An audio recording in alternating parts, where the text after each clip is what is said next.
Today's hard part of writing comes from Shannon, also on YouTube, who says the hard part for her is getting started, getting out of my own way, she says.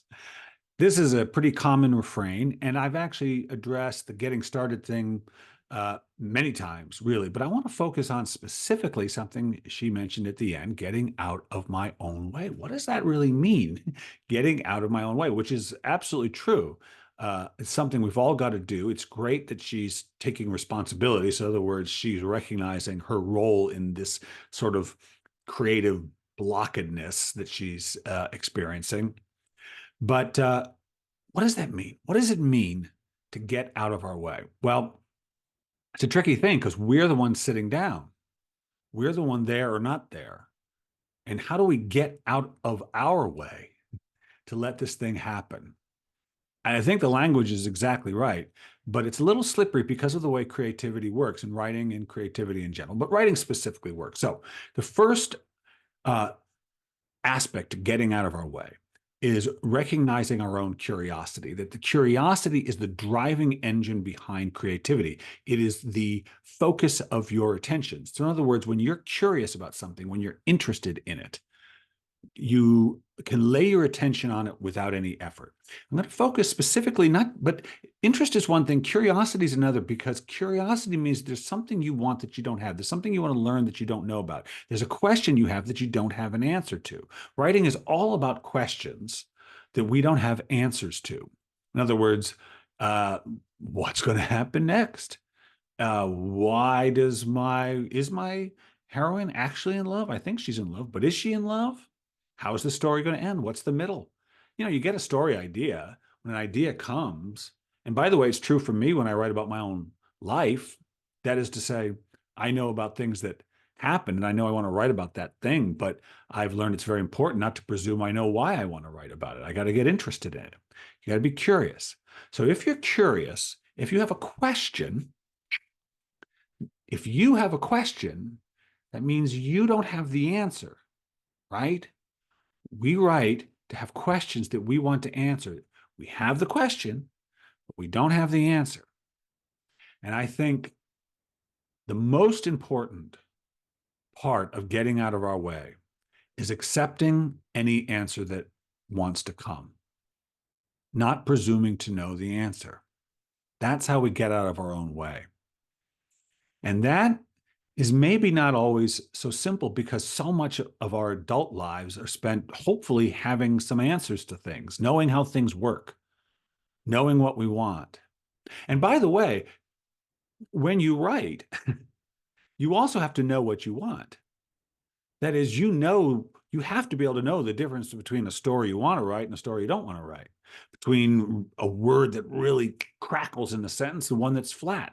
So much of our time is spent differentiating between what we like and what we don't like, between what we want and don't want, between what we know works and what we know doesn't work.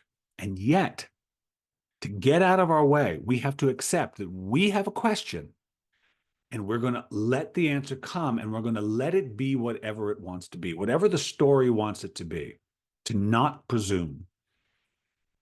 I've mentioned it, but we had a great conversation with Paul Harding where he talked about not presuming. I do like the way that conversation went in our interview, to not presume to know what's going to happen. That is not as simple as it seems. You really have to let your ego down.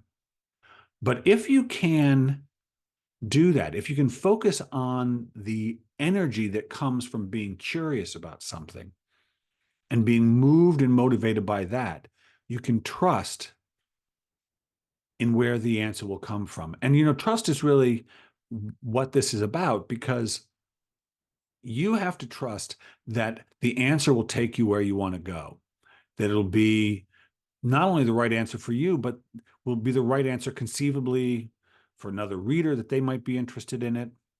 You can't try to prejudge what it'll be. You have to allow that if you are interested in a story, in a question, then you are interested in anywhere we'll go. And probably that means you will at some point see life a little differently than you see it now, or understand it a little differently. You have to allow that the answer that you get might not be the answer you first would expect. It might be an answer different than what you think is appropriate or polite or correct, politically correct. You have to allow the answer to be anything. And when you do, you are reminded, as I think I've said in this podcast before, that when a story comes, it comes in service to you, to your life, to your desires, to your asking. But then you sit down and have to let yourself be in service to it. The way you be in service to the story, in other words, you follow the story, you trust the story. It's by allowing it to answer the question in any way it's meant to answer.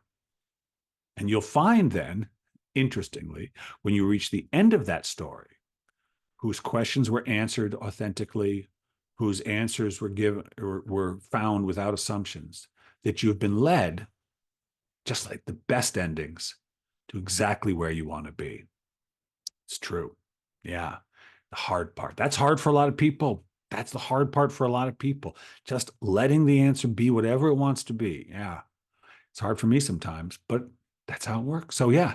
So, listen, thanks for tuning in. Love hearing from you. I do. Make sure you subscribe so you don't miss a dose, and let me know if you like it by leaving a comment or hitting like, or let me know what the hard part is.